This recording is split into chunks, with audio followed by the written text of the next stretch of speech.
Lu tahu nggak, kalau ada satu orang yang dipercaya bisa nyembuhin penyakit cuma pakai doa, tapi akhirnya malah bikin kerajaan terbesar di dunia hancur dari dalam? Namanya Grigori Yefimovich Rasputin, petani miskin dari desa kecil di Siberia, Rusia. Rasputin lahir tahun 1869 di desa Pokrovskoye.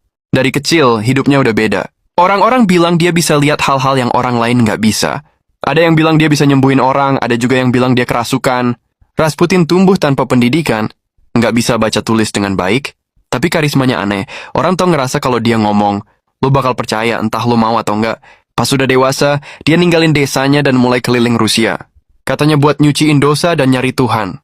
Tapi selama perjalanannya, dia hidup kayak orang gila, doa, nyanyi, tapi juga pesta, mabuk, dan tidur sama banyak perempuan. Orang-orang mulai manggil dia starets, semacam orang suci yang dianggap punya hubungan langsung sama Tuhan. Waktu itu Rusia lagi di ujung krisis. Raja terakhirnya, Tsar Nicholas II, pimpin negara yang udah mulai rapuh. Ekonomi hancur, rakyat miskin, dan perang melawan Jepang bikin malu negara. Di tengah kekacauan itu, keluarga kerajaan punya satu rahasia besar. Putra mahkota Alexei, satu-satunya pewaris tahta, punya penyakit langka, hemofilia. Sedikit luka aja bisa bikin dia mati kehabisan darah.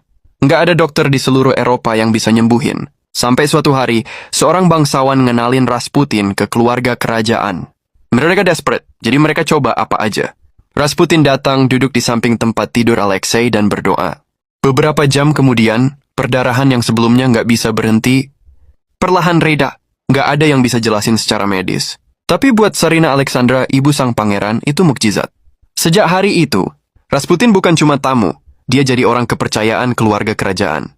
Dia datang dan pergi sesukanya di istana. Tsarina percaya setiap kata yang dia ucapin. Bahkan kadang kalau Tsar mau bikin keputusan penting, dia nunggu nasihat dari Rasputin dulu. Dan disitulah bencana mulai kebentuk.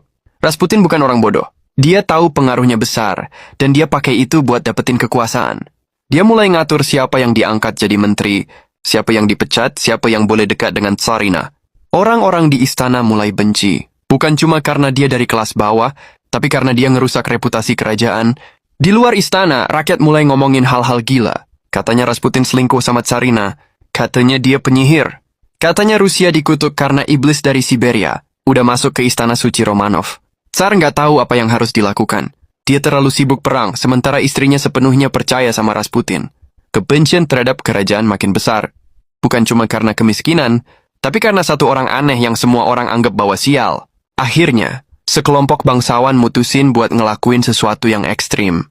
Mereka tahu, kalau Rasputin nggak mati, Rusia bakal jatuh.